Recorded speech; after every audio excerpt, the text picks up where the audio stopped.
boa noite, bem-vindos ao Digital Night Show. Obrigado. É loucura aqui no Museu Nacional dos Coches. Loucura, eu sinto uma energia louca da parte do público. O público está tão generoso. Obrigado a todos. Não há público. Isto é muito estranho. Como germofóbico, eu agradeço. Como sou antissocial, tímido, agradeço ainda mais. Como sou muito inseguro, isto é só confortável para mim, porque se eu disser coisas que eu acho que têm piada e ninguém se rir, eu vou sempre atribuir à falta de culpa do público. Nunca vou dizer, a culpa nunca é do texto. O texto é ótimo. O texto é ótimo, as piadas são ótimas. O público não está cá, não se está a rir, a culpa na verdade não é minha. Portanto, eu não vou ter que repensar o texto, vamos só repensar o Natal, tivemos que repensar este evento também, porque é um ano efetivamente muito atípico. Não sei se já repararam, mas há uma pandemia lá fora e as coisas ficaram complicadas. Eu vi há uns tempos uma série que eu gostei muito, chamada Years and Years, e estava a ver aquilo a pensar, que incrível, isto é uma série de ficção distópica, super criativa, e depois percebi que era um documentário sobre este ano. Foi só feito um bocadinho antes, foi feito antes disto começar. Há pouco estava a dizer que sou germofóbico. Na verdade, quando aconteceu a gripe A, eu acho que todas as pessoas se lembram da altura da gripe A, as pessoas entraram em pânico, não tanto como agora, e também não havia razões para isso, efetivamente. E depois acabou a gripe A e as pessoas deixaram de comprar álcool gel. A única pessoa no mundo que continuou a comprar álcool gel fui eu, porque sou germofóbico. Portanto, se há álcool gel agora para a pandemia, é por minha causa, portanto, de nada. Mas eu sempre fui germofóbico ao ponto de não querer tocar em nada, usava, sei lá, as mangas da camisa ou parte de baixo da t-shirt para abrir uma gaveta que não era de uma coisa minha, ou então acabava de lavar as mãos e os toalhetes que eu tinha usado de papel, levava-os para fechar ou para abrir a porta da casa de banho pública, obviamente. Depois, quando há aquelas casas de banho, tem aquelas maçanetas, vêm até cá abaixo. Eu fazia um agachamento, não é? É sempre bom, dá para fazer exercício, eu baixava-me e abria aquilo cá em baixo. Que eram só as crianças de 3 anos abriam, na verdade. Portanto, qual é que era o risco? Supostamente, o risco era claramente a menor. Portanto, na verdade, quando isto aconteceu, as pessoas ficaram muito preocupadas, as pessoas que são próximas perguntaram-me: Diogo, como é que vais lidar com isto? Tu és germofóbico? E eu, para mim isto é quarta-feira, quer dizer, não se passa nada, eu preparei-me para isto a vida inteira.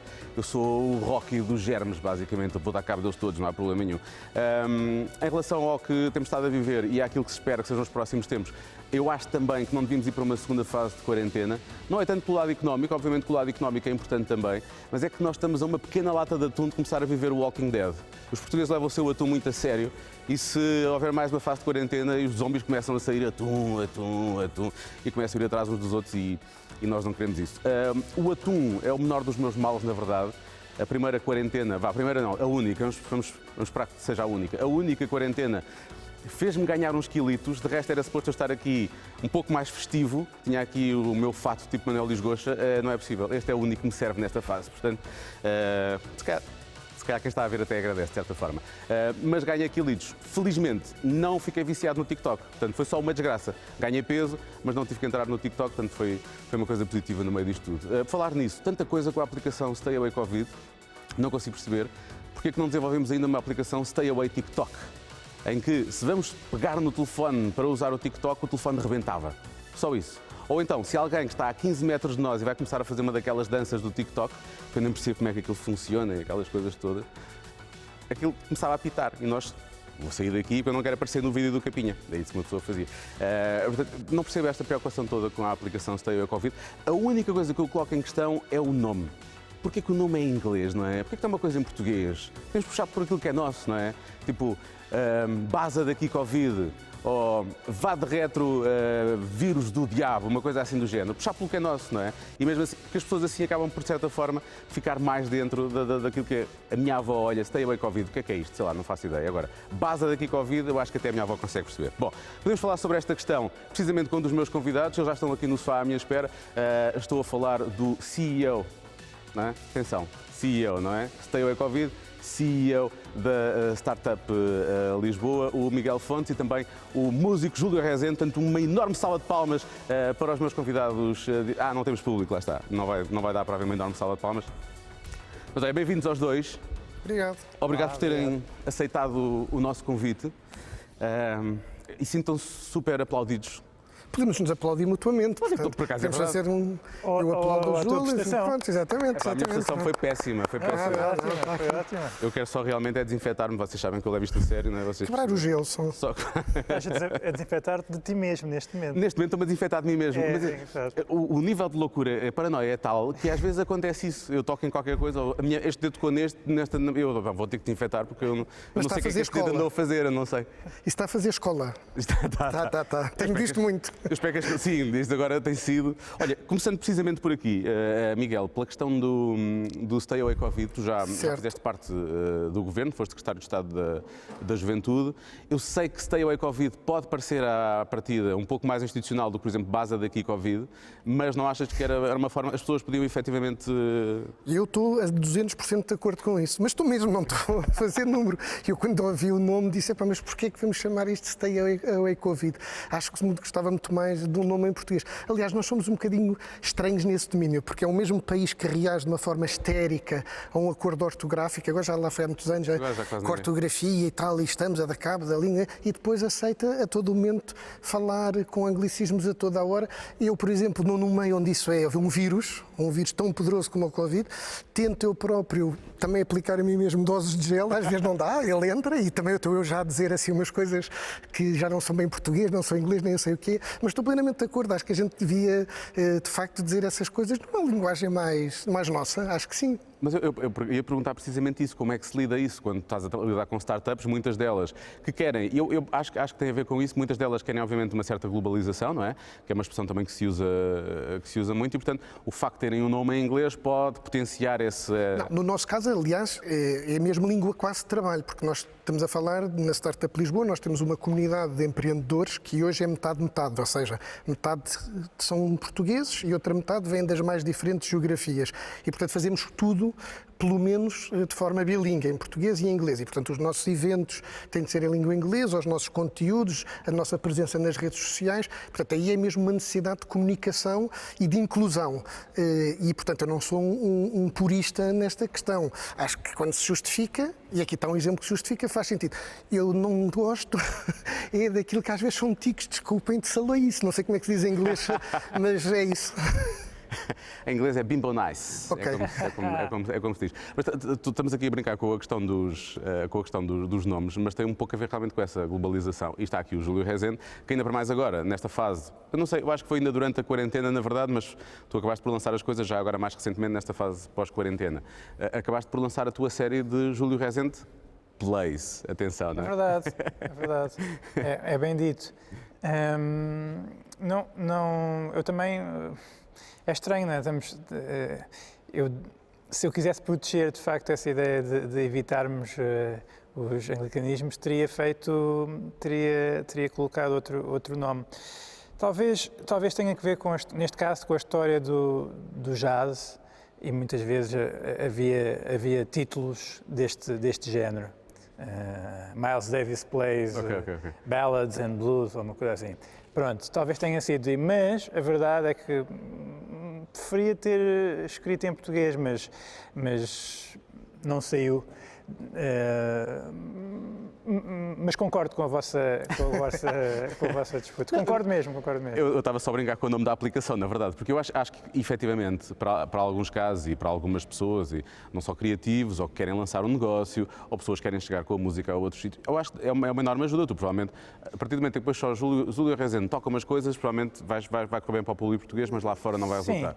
Júlio Rezende Plays tem outro... Sim, se a aplicação era suposto ser vendida a outras... Ou isso pode ter sido a isso. outros países, talvez sim o nome se aplique bem. Se não, acho que fazia sentido ter sido em português. Em relação à tua música, isso acontece? A minha música é vendida, felizmente, fora de Portugal e os discos têm saído em Espanha também, fisicamente, não é? Que é sempre já mais raro, sair um disco fisicamente noutros países, e digitalmente depois sai em todo lado e aí faz mais sentido ser em inglês. Mas as línguas são muito belas, só cada uma por si, e talvez pudéssemos fazer um esforço maior, agora na globalização, onde entendemos o inglês já facilmente, talvez fosse bom fazer um esforço para entender outras línguas. Outras línguas também. Sim. Hoje em dia eu acho que é fácil, não é? Até facilmente, eu não sei se vos aconteceu, mas eu dei por mim a ver muitas pessoas, eu sempre gostei muito de fazer isso, acho que podemos hoje em dia aprender facilmente em qualquer lado, não é? É verdade. Temos cursos online de tudo, para não falar da quantidade imensa de tutoriais, tudo e mais alguma coisa que podem encontrar no YouTube, podem ser melhores, podem ser piores. Mas eu acho que a fase de quarentena pode ter servido para muito boa gente para começar a aprender outras coisas, aprender a falar francês, por exemplo, ou coisas do género. Instrumentos? Instrumentos? Houve muitas pessoas que vocês aprenderam alguma competência que adquiriram durante a fase de quarentena, não é? Sim, eu sim, apesar de ter trabalhado mais durante a fase de quarentena, sei lá de quando, porque, quer dizer, eu adorava ter tido aquela descrição do estar em teletrabalho e a poder estar com a Netflix e com a HBO e coisas do género à volta, mas não, foi mesmo a trabalhar. Mas aprendi uma que teve que ser, que foi eu cozinhava praticamente nada. Olha. E, portanto, quer dizer, continuo a cozinhar praticamente nada, mas agora já é praticamente nadazinho, pronto, um bocadinho mais, pronto. E, portanto, já me orgulho de poder fazer, sei lá, um arroz de tomate, que era uma coisa que não fazia, coisas assim deste género. Portanto, ganhei essa competência de ter que estar em casa, com filhos e, portanto, bora lá. Aprendeste mais que eu. Na verdade, aquilo que eu aprendi foi massa guisada com frango. Que era um prato que a minha mãe fazia bem, mas como diz o meu pai, é comida da tropa. Mas pronto, aprendi a fazer isso. Também era um bocado disso que estávamos a viver naquele momento, não é? Era um bocado a fase da comida da tropa, portanto, teve mesmo de ser. E tu, Júlia, que... Eu acho que comecei a fazer pilates ali pelo YouTube. Eu tinha começado antes, tinha tido uma aula ou duas e depois com a pandemia parei e decidi ir à procura de... Há muito boa informação, sabendo procurar, há muito má informação e muito boa informação e formação nos canais digitais, não é? E então procurei e encontrei. Acho que foi assim a coisa mais nova à qual eu me dediquei. De resto, tentei dedicar-me a descobrir ainda mais sobre aquilo que já faço, que será eternamente assim. Às vezes podemos correr um pouco o risco, e às vezes corre-se esse risco, efetivamente, de, como é algo que nos é tão próximo, no teu caso pode ser o piano, mas pode ser outro instrumento também, creio eu que não tocarás só o piano, de não o fazermos tanto nessa fase. Penso o que eu quero dizer. Eu acho que podia ter sido a fase de quarentena para mim uma fase, em parte de aprendizagem, mas também de conseguir produzir mais conteúdo de outras coisas que eu gosto de fazer.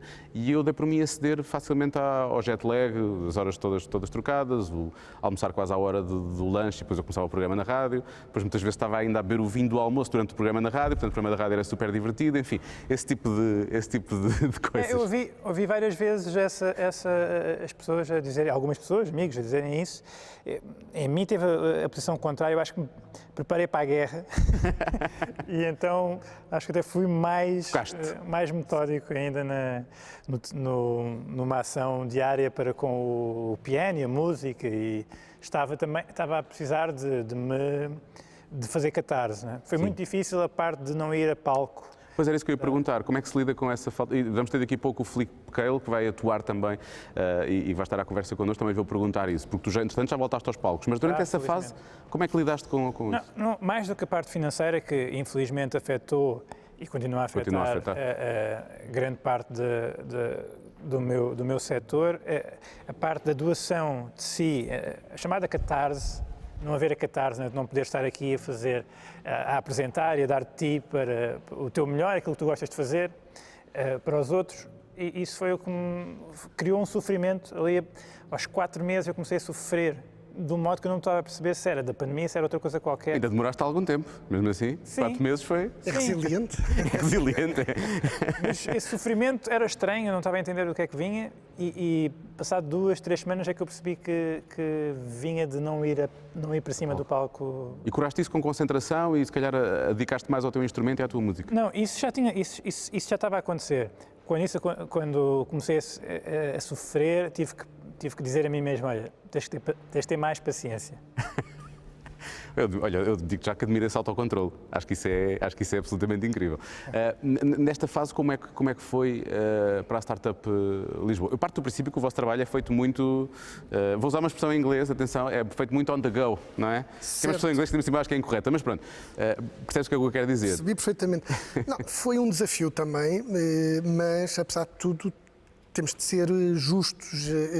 Se houve área onde, digamos, esta coisa de estar a trabalhar a partir de casa, usar as ferramentas como o Zoom e outras que tais, para este universo onde a Startup Lisboa está inserida e se move, não teve o mesmo grau, digamos, de exigência, de adaptabilidade que teve noutros setores, que manifestamente foi uma aceleração brutal de ter que entrar no mundo digital, desde uma das ferramentas mais básicas a outras. Isso para nós, apesar de tudo, foi um bocadinho diferente. Agora, impactou também seriamente do ponto de vista do negócio. Nós quando estamos a falar de startups, estamos a falar de negócio, estamos a falar de empresas, estamos a falar de clientes, de vendas, tudo normal. Às vezes estão a falar até de embriões ainda, não é? Não há negócio ainda, estão só ainda a começar a ser... E era isso que eu ia dizer, depende muito do estado de maturidade do setor de atividade. Sei lá, nós trabalhamos com startups eminentemente tecnológicas. Se tiverem, eu estou a pensar em casos concretos, estou a pensar numa startup que está incubada na Startup Lisboa, que trabalha na indústria do gaming. Tá?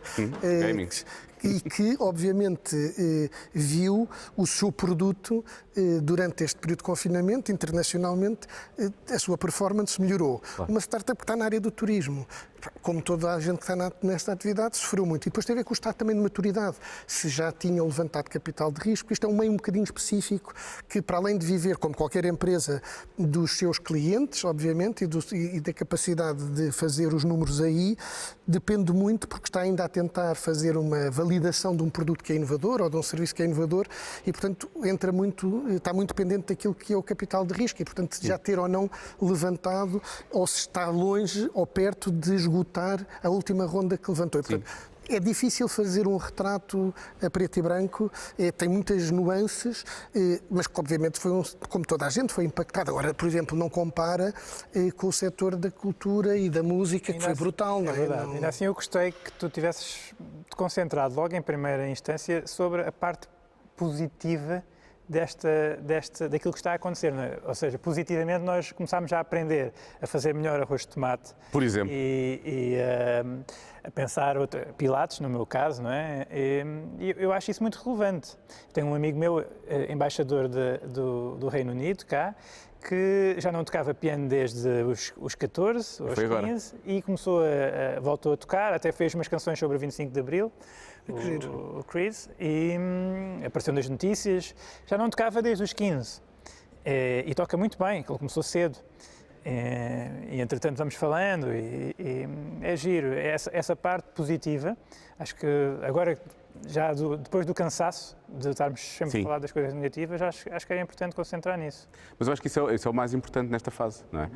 É óbvio que eu estava a dizer que as startups provavelmente terão sido afetadas de uma forma diferente, não tanto como o setor da cultura, e por isso têm surgido tantos espetáculos, felizmente, de solidariedade, e estamos a repensar também o formato de espetáculo, que é uma coisa, eu não sei se vocês tinham pensado nisto, eu agora vou falar de uma coisa que me é muito querida, mas pronto, para a maior parte das pessoas é só estranho, mas eu gosto de wrestling, é estranho, eu sei, mas é verdade, tenho alguma idade já e continuo a ver, mas também gosto de NBA, não é só nessa.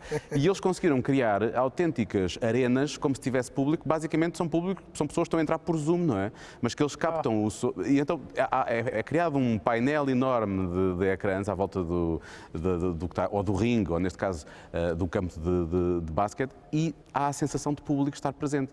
Que são coisas que nós vimos já em filmes, ou seja, eu acho que esta coisa, não sei se concordam, acho que isto acabou por acelerar um bocadinho o processo de coisas que nós já vimos em filmes algo futuristas, não é? Claramente, quer dizer, se nós pensarmos o que é inovação, eu acho que a inovação é sempre isso, é a necessidade de nos superarmos e de encontrarmos soluções ou para problemas que são novos ou soluções novas para problemas já antigos.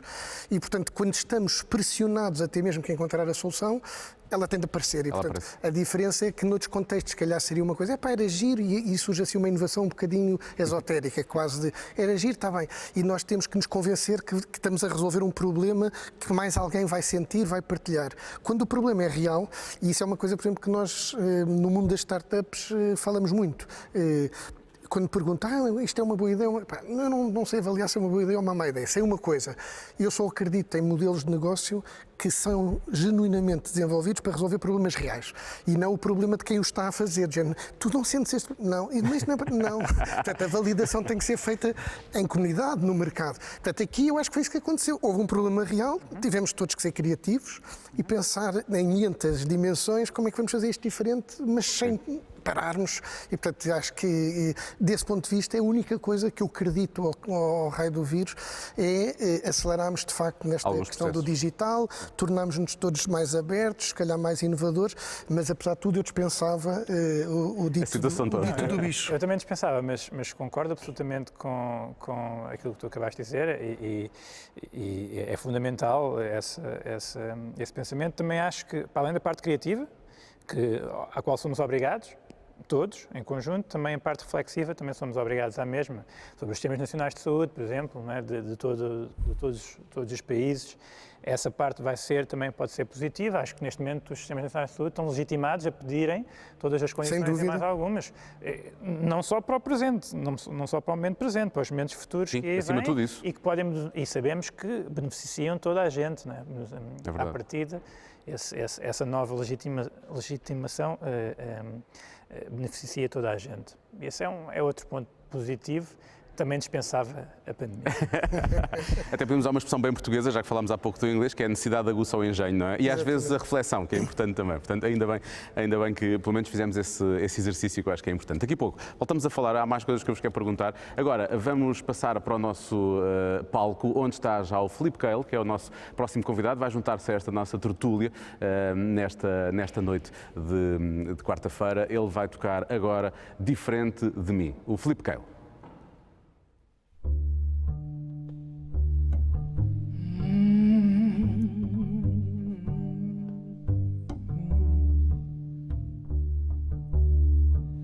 Sorri, algo mais vivo lá fora por encontrar.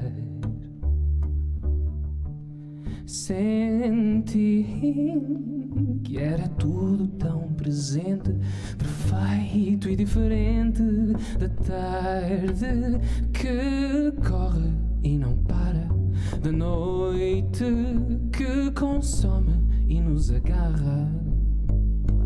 Olha para o mundo e vê como é viver assim. Olha sempre, certamente não é diferente de mim.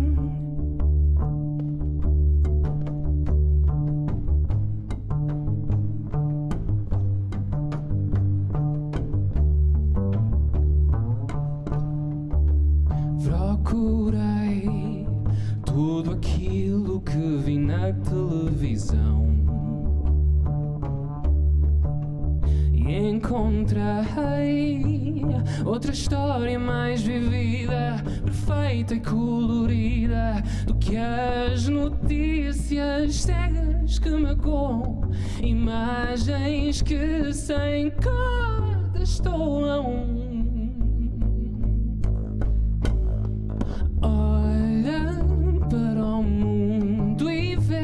Como é viver assim? Olha sempre, certamente não é diferente de mim. Olha para o mundo e vê como é viver assim.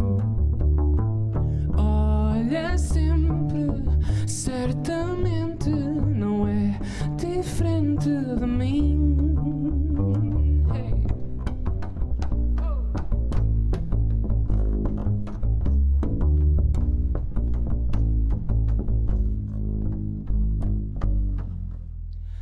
Olha para o mundo e vê como é viver assim.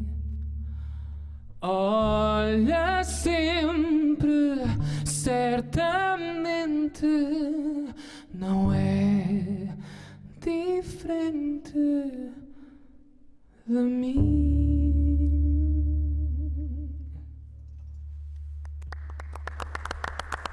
Muito obrigado.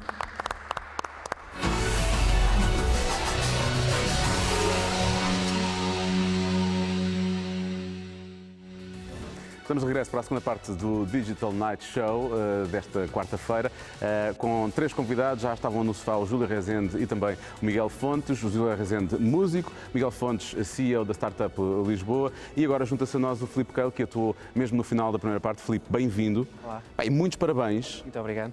Pela música, o Diferente de Mim, que tu acabaste de cantar, e pela forma como a trouxeste aqui. Eu não sei, ela é assim originalmente ou só trouxeste aqui? Originalmente ela tem mais instrumentos, Ok. só que eu com o Gaz Almeida lembrámos de fazer esta versão É o teu mais intimista. produtor, não é? Não, sim, acabo por trabalhar com ele e nós acabamos por fazer um duo ao vivo. Já temos feito ao longo de alguns anos um concerto em duo, em que ele toca contrabaixo, guitarra, baixo, ou seja, ele toca quase todos os instrumentos, guitarra portuguesa. Ele se for faz tudo, preciso. ele faz tudo. Sim, e então eu acabo por tocar piano, que não é assim nada de especial, mas dou uns toques, e acabamos por fazer este dueto, e hoje trouxemos um bocadinho desse dueto, mas um bocadinho numa versão muito mais, assim, muito mais intimista. Sim, e que deve ser, estávamos aqui a comentar, estava a falar sobre isso com o Júlio e com o Miguel, que estás só a ser acompanhado pelo contrabaixo, não é? Neste momento estás a dar ritmo com o adufo, mas, ou seja, tens só algumas notas para te guiarem, é quase como se estivesse a cantar à capela, não é? Sim, sim. Em termos de afinação, às vezes é complicado. Mas pronto, faz o que se pode. Eu acho que há aqui, um paralelismo entre ti e o Júlio, é muito engraçado, porque o Júlio, vamos ter que falar sobre isso, fez uma versão do Imagine nesta fase de quarentena. Cover mais difícil do mundo. Imagino que sim, vamos falar sobre isso, que é a versão Try Again, vamos chamar-lhe assim, que é o subtítulo que tu lhe deste, e tu fizeste uma chamada Imaginação durante Sim. a quarentena, portanto é giro porque vocês têm o... E depois começaram ambos a tocar piano com 4 anos. Portanto, tem Isso mais... foi um bocadinho mais tarde, E foram ambos roubados a outras... Tu foste roubado à filosofia e ao futebol, tu foste roubado à arquitetura. Sabes muitas coisas. Eu sei imensas coisas. Poxa. Eu não venho, não é por isso que... Pagam-me principescamente por uma razão, percebem? É possível que não seja principescamente, mas eu gosto de usar Pagam-te por uma adjetivos. razão. Já não é mau. Pagarem por uma razão já não é mau. Já não é nada mau. Há quem receba por razão nenhuma. Exatamente. E há quem não receba por várias razões. Olha, fala sobre essa versão que tu fizeste do Imagine, que é das músicas mais reconhecidas, Não estava à espera. Não, é uma canção ainda por cima. Qualquer coisa que já tenha um piano já não faz muito sentido que eu a tente Vais buscar, não é? renovar. Mas por causa do Júlio Machado de Vaz, durante o confinamento eu fiz umas conversas em casa online que se chamava 10 dedos de conversa e pedi a cada convidado, um deles foi o Júlio Machado de Vaz, para me falar para me dizer as bandas que ele gostava. O Júlio já sabia que ele gostava dos Beatles e sobretudo, e também muito do John Lennon, e achei por bem ir à procura de alguma coisa que me apetecesse fazer. E o Imagine nunca pensei que pudesse sair, mas saiu. Saiu ali, naquele dia, para ele, e depois quando eu fui para o estúdio, eu para mim até tinha ido no dia 1 pós-confinamento, mas acho que fui no dia 2 ou 3, porque o estúdio não estava muito confortável com a ideia de alguém lá ir. E aí também saiu outra versão. Pois que a questão é essa, tu não deves tocar estes temas que tu acabas por... Tu lançaste 4 temas, o tal... Falámos há pouco desta série Julia Rezende Plays, sim, estamos a ver ali o vídeo do Imagine Try Again. Tu não deves tocar os temas sempre da mesma forma, não é? Eu nunca toco os temas da mesma forma, nunca. Não, ou seja, a ideia é exatamente essa, ou seja, eu vou para o piano, o tema é um pretexto. Depois aquilo que acontece é suposto ser aqui, como nesta conversa contigo e convosco, não é suposto estar cristalizado, porque senão sinto-me morto. Sim. Sim, é uma rotina. Tu tens aqui, obviamente, estamos a ouvir, tens aqui as notas e, obviamente, que é das canções mais reconhecíveis de sempre, daquelas notas, e especialmente as notas no piano, os acordes iniciais. É difícil fugir disso, mas tu fugiste e depois ainda chamaste Try Again. Nós estamos outra vez a precisar deste sentimento do Imagine. Isso. Não tem só a ver com a pandemia, eu acho. Tem muito a ver com conflito de raças, de igualdade de género, esse tipo de coisas, não é? Até esse é capaz de ser mais importante, porque a pandemia vai passar. Eu não sei se o conflito de raças vai passar tão depressa como a gente gostaria. Sim. Certo. Não tem passado? Não, tentado a piorar, na verdade, não é? Pois. E, portanto, escrever coisas Sim, o Imagine é uma belíssima canção. Não, é a cover mais difícil do mundo porque é uma belíssima canção. Já tem o piano e já foi tão tocada e é tão bonita que mais vale não fazer nada, pois. Mais vale não fazer nada. Mas pronto, lá saiu. Eu lá achei depois, a posteriori, que estava diferente. então avancei. Falar em avançar, tu também avançaste, lá está, tal paralelismo com a imaginação durante a quarentena, que já fez parte de um EP que tu já lançaste também, não é? Sim, sim. Vocês têm sido super produtivos. Ainda há pouco o Júlio dizia que estava super focado e já percebi, vocês tiveram durante a quarentena, tu também tiveste... Sempre. É o bichinho, temos de estar sempre a fazer alguma coisa. Não, eu fiquei, lá está, como todos ficamos no confinamento, e nessa altura é um sentimento um pouco de reclusão. E foi um bocadinho voltar à infância e perceber o que é que nós, em momentos de reclusão, nós temos, o que é que nós podemos agarrar, no que nos podemos agarrar. E eu acho que a imaginação é um desses pontos onde nós nos podemos agarrar. Porque muitas vezes a criança miúdos, que está reclusa ou da falta de atenção dos pais ou de outras coisas, ela acaba por utilizar a imaginação.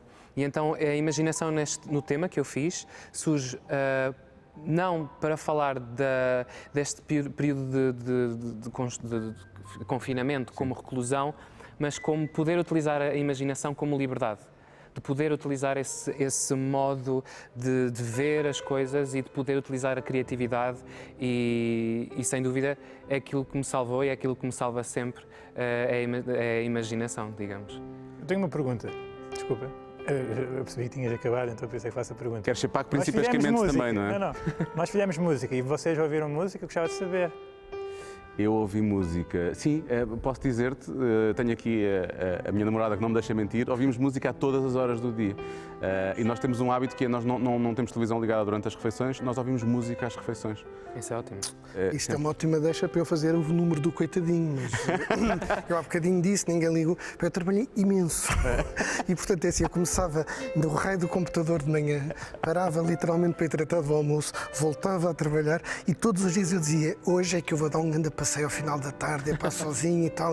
E todos os dias, quando acabava, finalmente desligava, era hora, já não havia sol, já era tarde, já estava cansado. Portanto, ouvi, acho que menos do que em contexto normal, porque de facto, nos primeiros tempos, foi muito intenso. No nosso caso, nós tínhamos que fazer muita coisa para passar do modo, digamos, em que estávamos habituados a trabalhar, para o modo digital. Eram muitos desafios, muitas bolas no ar, muito voluntarismo, porque eu acho que toda a gente encarou isto. Eu, pelo menos, encarei um bocadinho, não como uma maratona de início, mas, vá lá, assim, um meio fundozinho.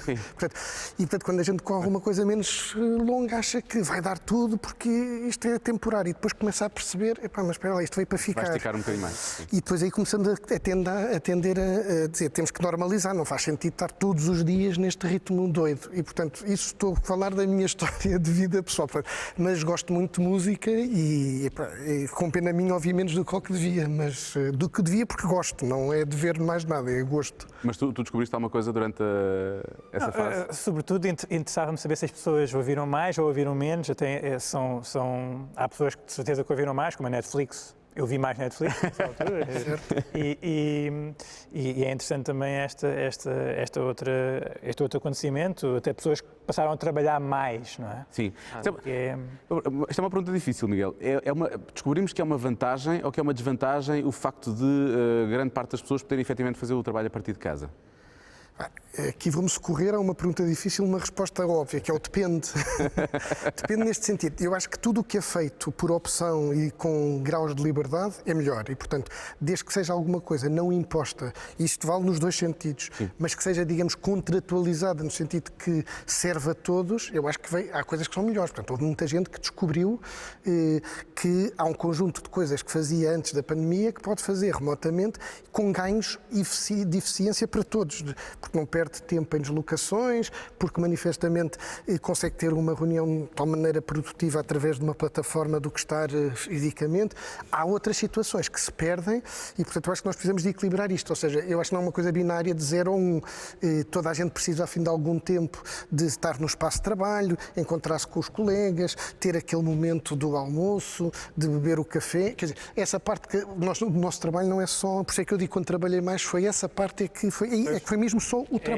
É muito concentrado. E depois não havia sequer a mudança de uma reunião para a outra que acabamos por ter, quando vamos de um sítio, a deslocação, não, aquilo era das 9 às 10, às 10 podia começar a seguinte, das 10 às 11, pumba, às 11 estamos a trabalhar num documento, e assim sucessivamente, portanto, não há razão na nossa cabeça para nós estarmos a trabalhar. E isso, eu acho que para muita gente foi uma experiência dura. Agora, como tudo, também houve gente que, e isto sem nenhum moralismo, que teve a situação de poder desfrutar, de facto, de um tempo de qualidade para si, que eu acho que foi muito um lado positivo, um efeito secundário positivo, porque as pessoas acabam por não ter muitas vezes esse tempo, essas condições, e portanto quem não teve tão exposto a ritmos mais exagerados de trabalho, descobriu, digamos, coisas que se calhar antes da pandemia lhe estavam a passar ao lado. Não, vamos chamar essas pessoas e esses momentos bons do arroz de tomate da vida dessas Exatamente. pessoas.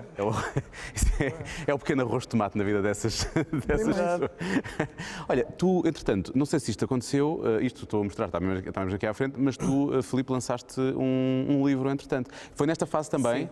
Lá está, uma das coisas boas de ter ficado em casa durante este tempo, eu já tinha tido esta ideia há algum tempo de fazer um livro onde eu escrevo já há algum tempo também, e poemas e prosa, e a minha ideia foi, ok, vou fazer aqui um compêndio de poemas e ilustrá-los. E então aquilo que eu fiz foi, durante este período de pandemia, porque depois também domino as ferramentas de imagem e tudo mais, fui fazendo misturar o poema com a imagem, então cada poema tem uma ilustração e surgiu assim a Salvação da Primavera, foi neste período de pandemia. Porque a Salvação da Primavera, porque nós fomos todos para casa fechados durante a fase da primavera, foi isso? Sim, é muito sobre a questão do crescimento, da adolescência e de como é que nós podemos aprender e crescer também emocionalmente e de todas as formas, de forma a salvarmos a nossa própria primavera, digamos. Então o título surgiu assim, porque fala muito sobre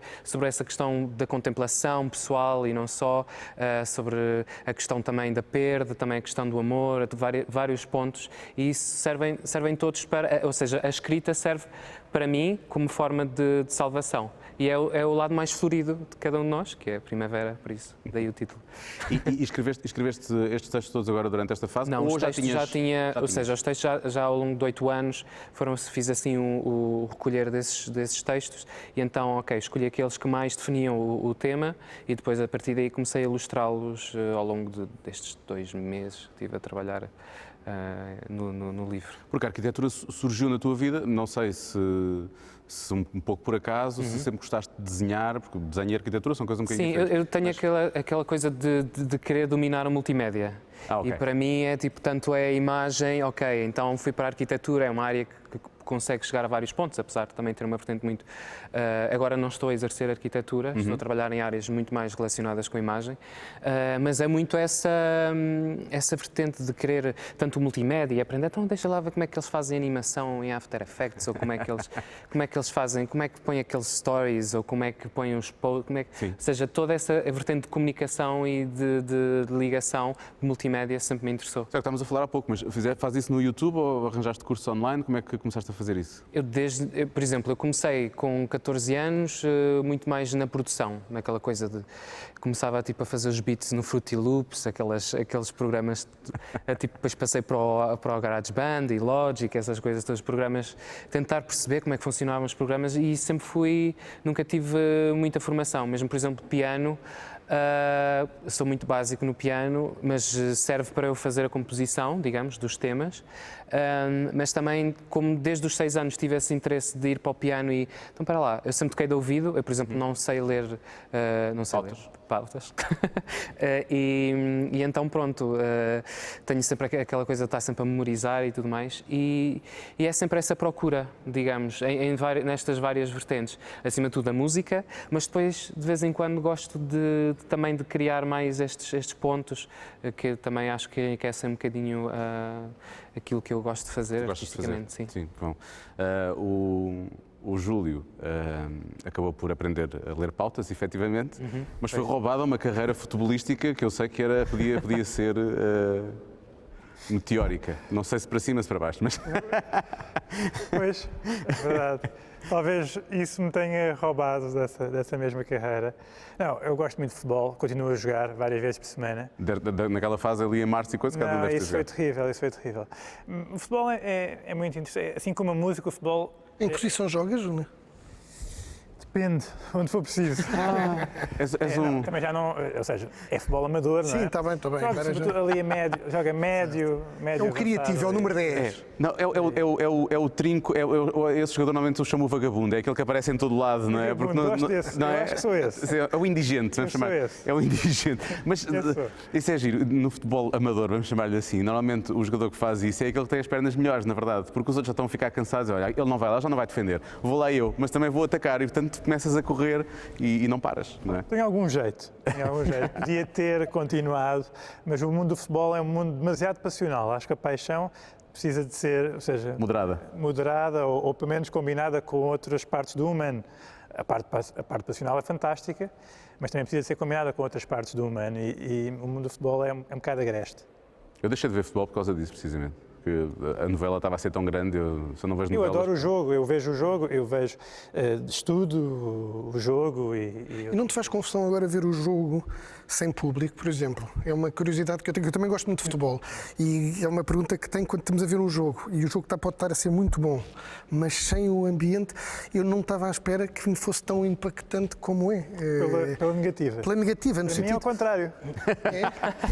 Ou seja, Para o árbitro também. O árbitro também agradece. ouço os comentários dos jogadores a dizer, os jogadores e dos treinadores a dizerem o que é. Sim, ouve-se aquele português vernáculo. Sim, mas mesmo- Dizem, isto é gíria futebolística, então ficam aflitos. Não, mas ouvem-se os treinadores a falarem com os jogadores, o que é extraordinário. E também os jogadores a falarem com os outros jogadores, os jogadores estão no banco, pronto. Isso é extraordinário. Por isso até acho piada. Também acho que há alguns clubes que passaram a jogar melhor desde que os adeptos não estão lá. Isso acredito. Isso acredito, não é. Não sei se estás a falar de clube, coisas. olhaste para mim, não sei se estás a falar de algum clube específico. Eu não vou dizer qual. Nem sei qual é o clube que tu és. Mas, Uniformiza um bocadinho o jogo, ou seja, obviamente que um jogo de bem jogado entre duas equipas, sei lá, da Liga Inglesa, é sempre um jogo jogado pelas equipas da Liga Inglesa, façam solteiros e casados, certo? É isso. Mas apesar de tudo, uniformiza mais o jogo, nesse sentido é menos bom, ou seja, porque perde-se aquela espetacularidade que se nota quando é que está a ser um grande jogo, porque é um derby, o estádio está cheio, ou um joguinho. E ali um tipo tem mesmo que estar a olhar, desse ponto de vista eu percebo, tem mesmo que estar a olhar para o jogo para dizer se o jogo é mais puro, mas retira muito da experiência de nos agarrar ao espetáculo, quer dizer, eu acho que... é de isso facto, sim, o espetáculo perde. fica um bocadinho mais pobre. E aquele exemplo que eu vos dei há pouco, que está a ser feito muito lá fora, de colocarem enormes ecrãs e as pessoas entram por Zoom e, portanto, é como se o público estivesse lá, porque estão a ver em casa e quem está no caso do wrestling a atuar, no caso da NBA a jogar, não é? Conseguem ver a reação do público, isso para eles é muito importante. É muito interessante. Num estádio de futebol é mais difícil, não é? Porque é muito grande. Daí a ideia é ter morrido, porque eu lembro-me que houve a Samsung ou tinha uns ecrãs planeados, mas talvez tenha sido essa distância. Deve ser difícil, deve ser mais difícil. E portanto eu percebo. Vocês estariam preparados para atuar num teatro que, vá lá, em algumas cadeiras estão pessoas e nas cadeiras lá está assim um ecrã grande ao alto e vocês estão a ver as pessoas. É estranho? Não há nada como o contacto direto com as pessoas quando se está a tocar, principalmente quando são concertos mais pequenos. É muito bom, é gratificante. É estranho não ter... É o mesmo que quando nós fazemos o Zoom no trabalho ou com a família, não é? Não é a mesma coisa, não sabe ao mesmo. Eu acho piada à mistura. Eu vi logo a tua cara. Acho piada à mistura. Tipo Se queres robôs. dizer a verdade, se me convidarem para fazer concertos online, não me apetece nada. E se for possível prefiro recusar e esperar pela oportunidade de fazer esse mesmo concerto para público presencial e, eventualmente, misturado com outro público online. Isso sim não me incomoda. Aliás, acho que isso pode ser uma possibilidade, está a ser uma possibilidade. Mas ficar atrás do online, isso não. É diferente. Mas até porque tu lançaste um disco chamado Cinderella Cyborg, não é? E que é, de certa forma... tu dirás melhor do que eu, agora vou dizer uma coisa e depois... Acaba por ser, não é provavelmente uma declaração de amor às máquinas, mas estamos todos integrados. Entre a relação. E está tudo... Maravilhosa a relação, não é? Estamos a fazer isto hoje graças às máquinas. Ou estamos a chegar ao outro graças às máquinas. E as máquinas permitiram-nos chegar aos nossos pais, aos nossos irmãos, onde quer que eles estivessem. Permite-me falar com o meu filho por FaceTime e ver a cara dele. As máquinas são maravilhosas. Nós ainda somos o criador e a máquina é a criatura. Temos que pensar um bocadinho sobre isso. eu consigo desligar o telemóvel, está desligado, e se eu quiser deixá-lo em casa, ele fica em casa. Não vem atrás de mim. É tipo, é quase como se pudesse. É tipo um cãozinho, mas tu dizes, não, agora ficas aqui e ele fica lá. Ele e é assim que fica. deve ser. Eu acho que as pessoas às vezes esquecem-se, não é? É isso. Mas tu, quando lançaste o disco, tu fizeste essa declaração, mas não só no sentido de fazer parte do uso das máquinas na música, que tu usaste nesse disco, mas na forma como elas fazem parte organicamente na nossa vida hoje em dia. Não é? É isso mesmo. Permitem sons muito diferentes. A minha relação era dos dois, o humano e a máquina, não é? E os sons que a máquina desenvolve são diferentes daquilo que o acústico consegue fazer. Pronto, só essa junção entre cores já pode ser muito interessante. Já pode ser muito interessante. Sim. É interessante. Conheces o Xanakis, Yanis Xanakis? Sim, o nome É incrível. Ele faz muito essa mistura também de elementos digitais e que fazia na altura. E ele também fazia essa mistura com som e tecnologia e ruído, e isso é muito, muito interessante. O mundo digital, ou seja, aquilo que tu começaste a fazer, os beats, não é? Essas Exato, coisas. já O mundo acaba digital por é ser, agora, já existe. o que é. São mais algumas cores que a gente encontrou para pintar coisas bonitas. E é o mundo, espero eu. agora a questão de digital. Sim, sim. Não, e eu acho curioso, já há anos e anos que muitos músicos trabalham à distância, não é? Mas é uma coisa que tu, por exemplo, agora fizeste com o teu produtor, tu provavelmente gravaste partes em Sim. casa, que mandaste para Este, ele. o tema Imaginação e agora os temas que estou a trabalhar para o próximo ano tem sido um bocadinho em teletrabalho. Tipo, gravo uma pista de baixo, ou gravo uma pista de piano, olha, põe a voz. Mas, de certa forma, já há certas ferramentas que já utilizava antes do teletrabalho. Ou seja, este processo, graças à internet e a esta era digital, já se calhar existia um bocadinho, porque eu se calhar, olha lá, põe isto mais baixo, quando, por exemplo, estamos a fazer a masterização, a fase final de uma música e tudo mais, acaba por ser sempre um trabalho de enviar fecheiro para lá, fecheiro para cá, mas sem dúvida que agora, com este tempo, é muito mais presente essa ideia de cada um estar na sua bolha a trabalhar e depois partilharem sempre através da rede. E juntar tudo. Exato. Isso é um dia na vida do Miguel, na verdade. Isso é verdade. Uma das coisas que nós hoje estamos rodeados é dos famosos nómadas digitais. Sim. Que é a malta que basicamente pega no seu meio de trabalho, no computador, e está onde quiser, porque o tipo de trabalho lhe permite. Obviamente isto não é possível para toda a gente. Sim, claro. E consegue fazer isso, mas lá está, é diferente ainda assim de ser feito porque a pessoa quer, porque a pessoa quer ir viver para outro sítio, quer experimentar outras coisas, ou por uma necessidade imperiosa, porque tem mesmo de ser, pronto. Portanto, eu acho que no fim do dia o que vai aferir isto tudo é a liberdade, como sempre. Portanto, é se nós fazemos as coisas porque queremos, porque nos entregamos a elas, porque é uma descoberta, porque gera valor, ou se é uma coisa que fazemos porque estamos obrigados a isso, pronto. E isso é que eu acho que dá o prazer de depois perceber quando é que uma coisa tem mais significado para nós ou menos significado. Tem a ver com a liberdade com que o fazemos. Eu não sei como é que é feito o processo para uma startup, obviamente, fazer parte da incubadora da Startup Lisboa, ou até ter financiamento, de investimento, seja de risco ou não seja de risco. Mas que ideia, houve assim alguma ideia estapafúrdia que já chegou à tua mesa e tu pensaste, pá, nem sequer vamos pegar nisto? Sem dizer nomes, não precisa dizer nomes, a não ser que queiras, se quiseres podes dizer. Vamos ver, eu vivo, ainda por cima rodeado de músicos, posso dizer isto, eu vivo sempre no medo de me passar à frente os Beatles, não é, do negócio e eu não o reconhecer. Sim. Quer dizer, Que é plenamente possível. não é nada grave para eles porque eu não sou ninguém. Não é que eu quer dizer que alguma coisa que me passa ao lado seja muito grave para quem quer que seja, só para pôr isto em perspectiva. É grave só para mim, para a minha autoestima. Mas nós temos um processo de seleção, de júri, as pessoas candidatam-se, nós fazemos uma primeira triagem em papel, depois vão lá fazer um pitch, temos um júri alargado e depois convidamos meia dúzia de projetos em cada trimestre a juntarem-se ao portfólio, digamos, à comunidade de startups que temos. E aquilo que nós somos sensíveis é à ideia, obviamente, e quanto mais ela é inovadora for, com certeza, mas tem que ter capacidade de execução. Mas nós temos muito um lema que é, mais do que a ideia, o que conta é a execução. É a capacidade de entrega, de entregar aquilo, e para isso as competências de quem se propõe fazer é a coisa mais importante. Quer dizer, se me aparece lá alguém a dizer que vai fazer uma coisa muito gira, com base em inteligência artificial e machine learning, não sei o quê, e depois não sabe nada desse mundo, e diz, depois vou arranjar alguém e vou subcontratar, tá. tu não levas a sério. Portanto, isto é um mundo muito em que aquilo que as pessoas propõem fazer tem que ter em si as competências para o fazer. Para e nesse chegar ao sentido é resultado. muito próximo do mundo dos criadores artísticos. Quer dizer, é um processo de criação num negócio, de um modelo de negócio, de um produto, de um serviço, mas não dá, era o mesmo que eu Júlio dizia assim, pronto, eu agora vou fazer aqui vou subcontratar alguém para vir, quer dizer, não é para vir tocar as peças dele, isso é normal, mas vocês percebem. Ele tem ideia, mas ele depois acaba por não a executar.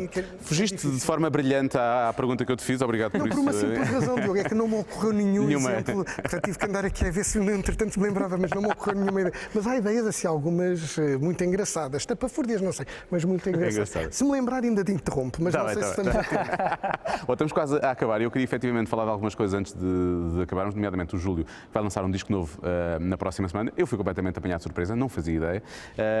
E que é um bocadinho dentro do que já conhecemos em ti, pelo menos numa das coisas que tu fazes, que é juntas o fado com um pouco de jazz. Neste caso, tens a banda a acompanhar-te, não é? Sim, é uma banda, não é? Guitarra portuguesa, piano, contrabaixo, bateria.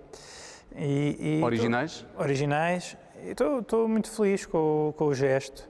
Não era um desafio, mais um desafio.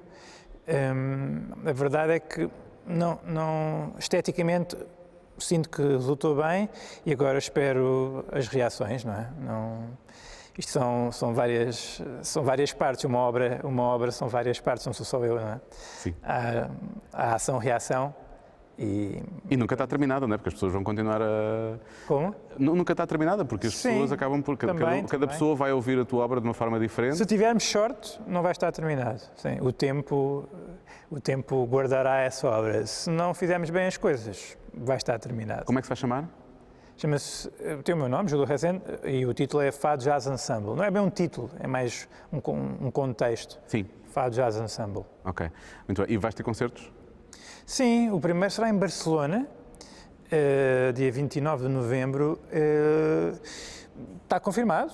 Até se a própria Espanha não declarar 29 de novembro, ou seja, não falta um mês, não, a partida vai acontecer. Não há receio? Não tens, já deste alguns concertos em setembro, já tocaste e por aí fora. Como é que te sentiste em cima do palco? Sinto que as pessoas querem ver e vão. Agora, sente-se aquilo que não se gostava de sentir, não é? Um certo isolamento, não é? Há mais espaço à volta. É o tal calor, há pouco Exato, o tal Filipe calor estava a humano. falar. Exato. Mas, é temporário. É Vai temporário. passar, não é? Passa de certeza absoluta. A história diz-nos isso. Aliás, nem precisava de vacina, nem nada disso. Ou seja, o corpo humano tem a capacidade de superar esta pandemia a partir da imunidade de grupo, não é? Mas já faz parte da história. Não estou a inventar nada. Vamos só tentar acelerar o processo. Vamos só tentar acelerar o processo. E Filipe, antes que terminemos também, o livro já está, as pessoas conseguem encontrar? Sim, online.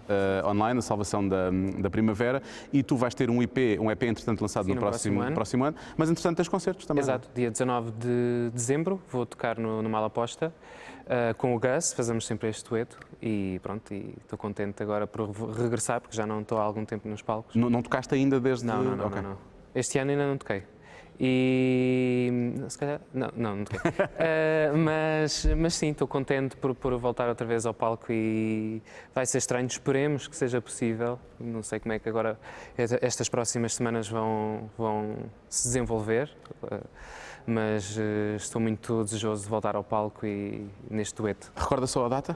19 de dezembro. 19 de dezembro, na Malaposta. Ok. Filipe Keil ao vivo. Miguel, muito obrigado. Não tenho concerto. Não tens concerto? Mas vou. Nem tocaste nada durante... Não tenho nada, não. Queria dizer no Vilaré, no São Luís. Não tenho. Lança o teu arroz de tomate. Eu acho que... pronto. Lança o teu arroz de tomate. Temos que provar essa dois tomates. Vou de fazer provar. um vídeo no YouTube, com sorte, tenho ali milhares de malta a ver. Não sei. E Júlio, boa sorte para o disco também, vai ser lançado obrigado. na próxima semana. Nós estamos conversados. Obrigado por ter estado desse lado e como começámos a falar em inglês, vamos terminar a falar em inglês. Isto hoje foi amazing. Obrigado.